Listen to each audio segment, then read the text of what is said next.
Russia has begun a counter-offensive operation aimed at taking back territory from Ukrainian troops. Now, the purported visuals from the battlefield as well as testimonies from bloggers monitoring the situation closely all point to heavy fighting.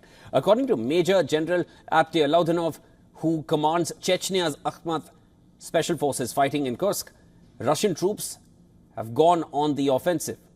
Laudinov gave the figure that within the Kursk region, Ukraine has lost over 7,000 troops. Now, the Russians are reportedly taking back control of about 10 settlements here. In Kursk, Laudinov is also deputy head of the Russian Defense Ministry's military political department. He said, and I'm going to quote him here, "The situation is good for us." A total of about 10 settlements in the Kursk region have been liberated, quote unquote. Now, additionally, new footage circulating online shows Russian troops pushing Ukrainians back in Kursk. Pro-Russian channels on Telegram released video clips that they claim showed Russia's 51st Guard Regiment near a settlement called Snagost. The Russian forces are said to have taken several villages on the west of Russia from the area that Ukraine said to have carved out in Russia. The Russian Defense Ministry said troops had defeated Ukrainian units at a number of villages. The Russian Defense Ministry is claiming that Ukraine has lost over 12,200 personnel so far in Kursk ever since August 6th.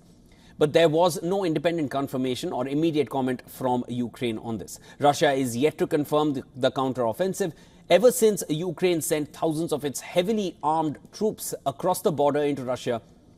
According to the Russian military, Ukrainian casualties have surpassed 12,200 during the month-long incursion.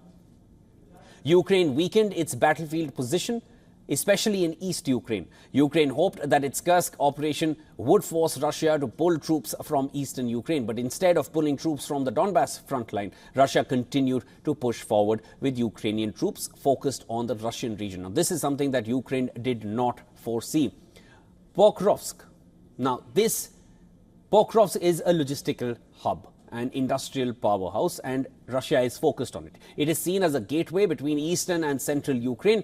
If this city falls, Ukraine not just loses supply lines in the entire region, but Russian forces acquire a launchpad for mounting more assaults into Ukraine. And this time, those assaults are going to be deeper into Ukraine. And this means easy control of other strategic Ukrainian cities as well, along with Luhansk and the Donetsk province, which comprises the eastern Ukrainian Donbass region, and the control of which remains the main objective of Russia's war here. Ukraine cannot afford to lose its logistical hub, Pokrovsk. Knowing how close the Russian threat is in the east, Ukraine pushed on with its Kursk objective in the hopes of using it as a bargaining chip. But Russian troops have not relented. They have continued moving further and they are inching towards Pokrovsk. Their target is clear. If earlier Moscow was ready for peace talks with conditions, now it is not. Russian President Vladimir Putin has dismissed the idea of peace talks altogether in the immediate aftermath of Ukraine's Kursk raid.